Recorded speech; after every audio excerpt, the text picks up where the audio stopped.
नमस्कार, आप देख रहे हैं बुलंद आवाज पूजा सिंह के साथ। दोस्तों, हाजिर हूं एक नया वीडियो लेकर के।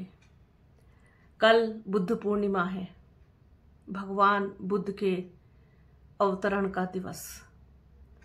और भगवान बुद्ध यानी कि शांति, सिर्फ और सिर्फ शांति। जो मार्ग भगवान बुद्ध तक ले जाता है वो शांति का मार्ग ही हो सकता है। आज का वीडियो मैं इसी तरीके से शुरू कर रही हूं क्योंकि आगे जो कुछ भी कहूंगी वो इसी से जुड़ा हुआ होगा। 6 और 7 मई की दरमियानी रात को देश में, देश की सीमा पर जो कुछ भी हुआ वो न सिर्फ हमारे देश ने बल्कि पूरे विश्व ने देखा, पूरी दुनिया ने देखा कि किस तरीके से ऑपरेशन सिंदूर के माध्यम से पाकिस्तान को उसकी उस कायराना हरकत का जवाब दिया गया जो उसने 22 अप्रैल को पहलगाम में की थी। हमारे देश में आके, हमारे देश में घुस के उसके आतंकवादियों ने हमारे मासूम सैलानियों को मौत के घाट उतार दिया था। तो ये जवाब तो देना बनता था, ये बताना जरूरी था पाकिस्तान को, बहुत जरूरी था कि हम तुम्हारी तरह कायर नहीं हैं, हम बहादुर हैं, हम पराक्रमी हैं और हम सामने से जवाब देना जानते हैं, ना कि छुप के वार करना। तो 7 मई की सुबह जब पूरा देश सो के उठा तो उसको ये खबर मिली, सबसे पहली खबर यही थी कि ऑपरेशन सिंदूर को अस्तित्व में ला करके हमारे देश की सरकार ने, हमारे देश के प्रधानमंत्री ने पाकिस्तान को बड़ा सबक सिखाया है और पहलगाम में जो आतंकी घटना को उन्होंने अंजाम दिया था उसका बदला ले लिया है। हालांकि इसके बाद पाकिस्तान ने अपना असली रंग दिखाना शुरू कर दिया। भारत ने उसके आतंकी ठिकानों को निशाना बनाया था और उसने जवाब देना शुरू किया अपने ड्रोन हमलों के जरिए और भी दूसरे जो भी उनके पास अस्त्र शस्त्र होते हैं उनके द्वारा वो हमले करने लगा। और इधर से भारतीय सेना पूरी बहादुरी के साथ उसके हमलों को नष्ट करती रही। ये सिलसिला 7 तारीख को पूरे दिन चला, रात भर चला, फिर 8 को चला, फिर 9 को चला। कोई समाधान, कोई कुछ नहीं निकल रहा था। ऐसा लग रहा था कि जैसे हम किसी बड़ी जंग की तरफ जा रहे हैं। और लोगों में, हमारे देश के लोगों में इतनी खुशी थी और युद्ध के लिए इतना उन्माद था कि आप देख सकते हैं जितने भी सोशल मीडिया प्लेटफॉर्म्स हैं वो भरे पड़े हैं, चाहे उसमें फिर फेसबुक हो, यूट्यूब हो, आपका एक्स जो है वो हो या इंस्टाग्राम हो, तमाम प्लेटफॉर्म्स भरे पड़े थे कि पाकिस्तान को सबक सिखाया, पाकिस्तान से बदला लिया, पाकिस्तान को मुंह तोड़ जवाब दिया, पाकिस्तान में घुस कर मारा और ऐसे ही मारेंगे और पूरे पाकिस्तान पर कब्जा करेंगे, पाकिस्तान का नामो निशान मिटा देंगे, दुनिया के नक्शे से उसको मिटा देंगे। और जो टीवी चैनल्स हैं, जो टीवी एंकर्स हैं, उन्होंने तो पूरा कब्जा ही कर लिया था। उन्होंने कहा कि साहब आज कराची पर कब्जा हो गया है, फिर इस्लामाबाद पर हो गया है, फिर सियालकोट पर हो गया है, बलूचिस्तान को आजाद कर दिया गया है, अलग कर दिया गया। इस तरीके की तमाम खबरें, तमाम नैरेटिव्स चले 3-4 दिन। एक तो 7 मई को जो मॉक ड्रिल होनी थी उसने पहले से ही एक डर का माहौल लोगों में पैदा कर रखा था, एक बेचैनी पैदा कर रखी थी कि आखिरकार होने क्या वाला है, होने क्या जा रहा है। जो लोग नहीं जानते हैं, जिन्होंने ये सब चीजें पहले नहीं देखी हैं, नहीं सुनी है, तो उनके लिए डेफिनेटली ये सब कुछ पैनिक कर देने वाला था। और मुझे लगता है कि इसकी कोई जरूरत नहीं थी। ये तो सारी चीजें तब होती हैं जब कोई और रास्ता बचे ही ना, कोई और विकल्प बचे ही ना। पहले से ही लोगों को पता नहीं पैनिक करने की क्या ही जरूरत थी हमारी सरकार को। खैर उसके बाद फिर युद्ध के समर्थन में, जंग के समर्थन में आ गए लोग कि भाई जंग होनी चाहिए, जंग जंग जंग युद्ध। हालांकि युद्ध और जंग जैसी कोई हालात फिलहाल नहीं थे, क्योंकि सीमा पर पाकिस्तान और भारत के बीच तनाव था। वो तनाव बस सामान्य जो पिछली घटनाएं हुई हैं उनसे थोड़ा ज्यादा था, क्योंकि वो लगातार हमले कर रहा था भारत के ऊपर। मैं इसको तनाव ही कहूंगी, मैं इसको युद्ध की या जंग की संज्ञा बिल्कुल नहीं दूंगी, क्योंकि ये स्थिति थी ही नहीं। और ये स्थिति ना आए इसके लिए बहुत सारे लोग प्रार्थना कर रहे थे कि जो जंग होती है, जो युद्ध होता है, वो किसी भी सूरत में खुशहाली नहीं लाता, बर्बादी लाता है, तबाही लाता है। और हमारा देश, हमारा मुल्क इतना छोटा नहीं है कि हम मुट्ठी भर हों, हम लाख, 2 लाख हों, 10 लाख हों। हम करोड़ों हैं, हम 145 करोड़ हैं। तो इन 145 करोड़ की क्या गलती है कि उनको जंग की तरफ धकेला जाए, उनको युद्ध की तरफ धकेला जाए जबरदस्ती, सिर्फ इसलिए, सिर्फ एक झूठी ईगो कि हमने पाकिस्तान पर हमला कर दिया और हमने उसके शहरों पर कब्जा कर लिया। इतना आसान है किसी मुल्क पर कब्जा कर लेना? बेवकूफों की जो एक जमात है वो पता नहीं कहां से शुरू होती है और कहां खत्म होती है। अकल नाम की कोई चीज ही नहीं है। खैर, इस पर बहुत ज्यादा बात करके, इस पर बहुत भाषण दे करके मैं अपना समय ना तो अपना ना आपका, दोनों का ही बर्बाद नहीं करना चाहती। तो मैंने पहले तो बहुत शांतिपूर्वक तरीके से लोगों को देखा, पढ़ा, सुना। हर कोई युद्ध जंग, चाहे वो मेन स्ट्रीम मीडिया हो या फिर यूट्यूबर्स हो या फिर फेसबुकिये हो या आपके एक्स पर हो, सब युद्ध और जंग चाहते थे पाकिस्तान से। क्यों चाहते थे? ऐसा क्या मिल जाता युद्ध करके, जंग करके? जरा बताइए। सबसे बड़ी चीज तो यह है कि हमारे पास भी परमाणु शक्ति है और पाकिस्तान के पास भी परमाणु शक्ति है। और परमाणु शक्ति किस कदर, किस हद तक विनाशक होती है, इसका उदाहरण आज भी हिरोशिमा और नागासाकी के रूप में जाना जाता है।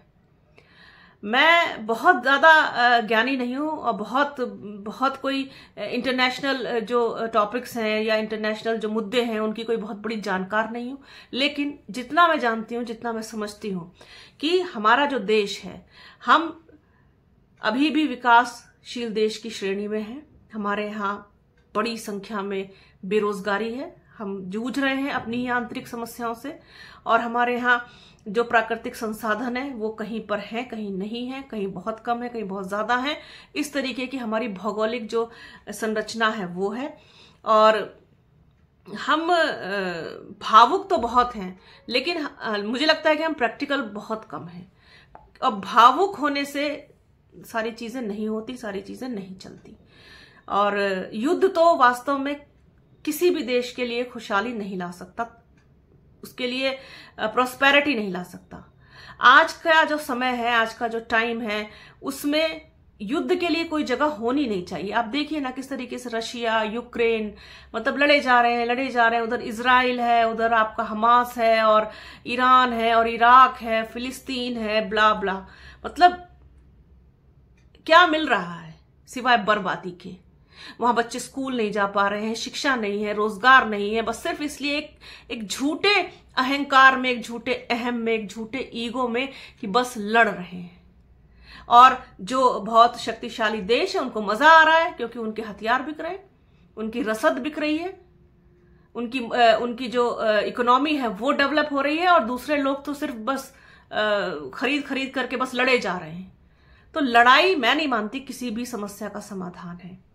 अगर आगे बढ़ के पहल करके रोका जा सकता है इस तबाही को, तो उसमें मुझे नहीं लगता कि किसी भी तरीके का अहंकार होना चाहिए। भगवान बुद्ध का भी यही संदेश है कि युद्ध जो है वो कभी तरक्की नहीं ला सकते, कभी भी खुशहाली नहीं ला सकते। और जो काम प्यार से, शांति से, मोहब्बत से हो सकता है, वो उसके लिए युद्ध क्यों ही किया जाए? तो भगवान बुद्ध की ओर देखिए, भगवान बुद्ध की ओर चलिए, भगवान बुद्ध को जानिए, समझिए और मानिए। अब कल शाम को सीज फायर हुआ, अमेरिका ने इसमें मध्यस्थता की।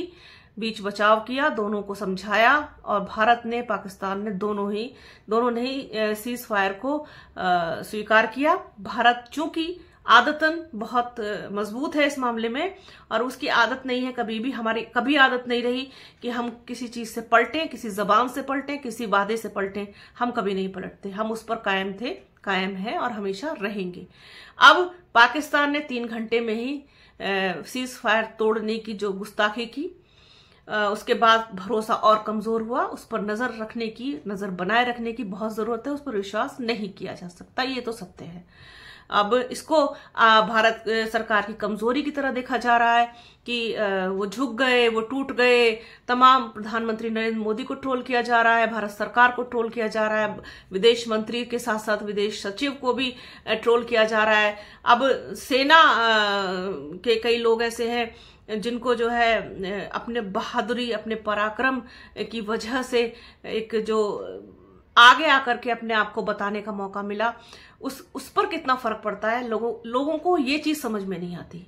पता नहीं क्यों जंग चाहिए, क्यों उन्माद चाहिए, क्यों आतंक चाहिए, क्यों डर चाहिए, क्यों किसी को आप घुटने के बल पर लाना चाहते हैं, क्यों? मेरा सवाल ये है। हो सकता है मेरी बात से बहुत सारे लोग सहमत ना हो, मुझे कहेंगे ये पता नहीं किस तरीके की बात कर रही हैं, ऐसा होना चाहिए था, यही होना चाहिए था। पाकिस्तान को डेफिनेटली सबक सिखाया जाना चाहिए, इससे मुझे इनकार नहीं, कतई भी इनकार नहीं। और बल्कि जो बड़े देश हैं, महाशक्तियां हैं, हमारे देश की जो सरकार है, वो भी हिदायत दे पाकिस्तान को कि अपने यहां आतंकवादियों को शरण देना बंद करो और भारत पर इस तरीके के कायराना हमले बंद करो।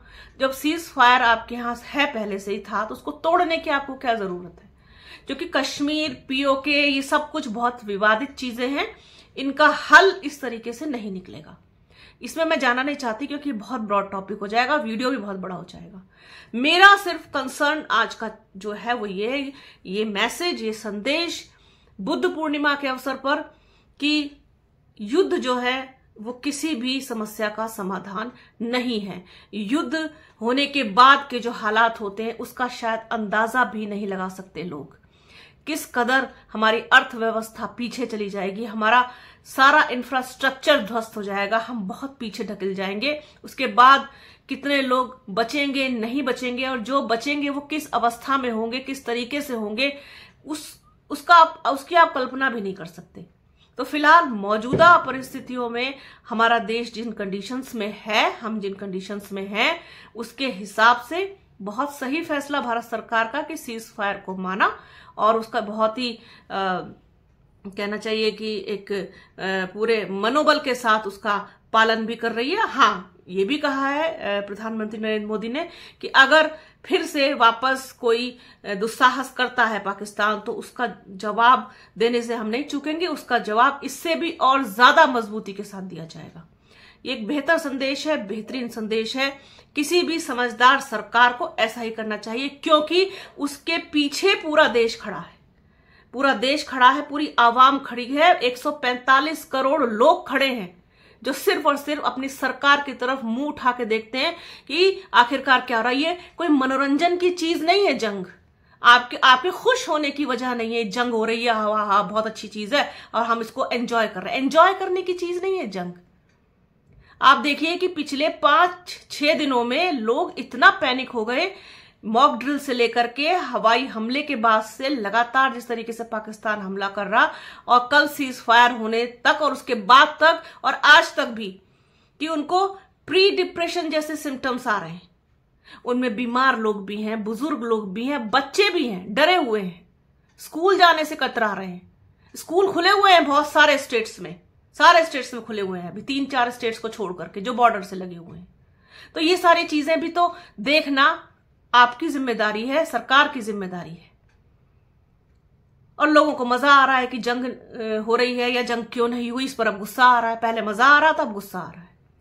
खैर, ऐसे लोगों की जो मनोस्थिति होती है वो बड़ी, उसका कोई अंदाजा नहीं लगाया जा सकता। और मुझे लगता है कि मानसिक रूप से बहुत दुर्बल लोग होते हैं, क्योंकि भगवान बुद्ध का यही संदेश है कि जो व्यक्ति साहसी होगा, जो व्यक्ति बहादुर होगा, पराक्रमी होगा, वो कभी भी इस तरीके के कोई मांग नहीं करेगा और जंग के फेवर में कभी नहीं होगा। उसकी कोई मंशा नहीं होगी कि हम अपने दुश्मन को घुटने के बल पर लेकर के आए। हाँ, पीछे नहीं हटेंगे सबक सिखाने में अगर उसने जरा सा भी हम पर दोबारा से वार किया या फिर कोई इस तरीके की गलती दोहराने की कोशिश की। तो ये था, मुझे लगा कि इस पर बात होनी चाहिए, इस पर चर्चा होनी चाहिए। तो मुझसे जो बन पड़ा, मुझे जो समझ में आया, जो कि मेरे पास कोई स्क्रिप्ट नहीं होती है, मेरे पास कुछ नहीं होता है, मेरे पास जो थॉट्स आते हैं। और मेरा वीडियो भी आप देखिए कि वो बिल्कुल अनएडिटेड होता है, एक ही लय में मैं बोलती चली जाती हूँ जो भी मुझे सही लगता है या जो समझ में आता है। तो जैसा भी है, जो भी है, मेरे अपने दर्शकों के लिए है। और उम्मीद करूंगी कि ये वीडियो आपको अच्छा लगेगा, पसंद आएगा। कमेंट्स करके बताइएगा। आज के वीडियो में फिलहाल इतना ही। तो बने रहिए हमारे चैनल के साथ। हमारे चैनल को लाइक कीजिए, शेयर कीजिए, सब्सक्राइब कीजिए, बेल आइकन घंटी जैसी आकृति जरूर दबाइएगा जिससे कि आने वाले वीडियो का नोटिफिकेशन आपको मिल सके। वीडियो को प्लीज पूरा देखिएगा, ज्यादा से ज्यादा शेयर कीजिएगा। अपना और अपनों का बहुत ख्याल रखिए। जल्द मिलूंगी आपसे एक नए वीडियो में, एक नए मुद्दे के साथ, एक नई चर्चा में। तब तक के लिए जय हिंद।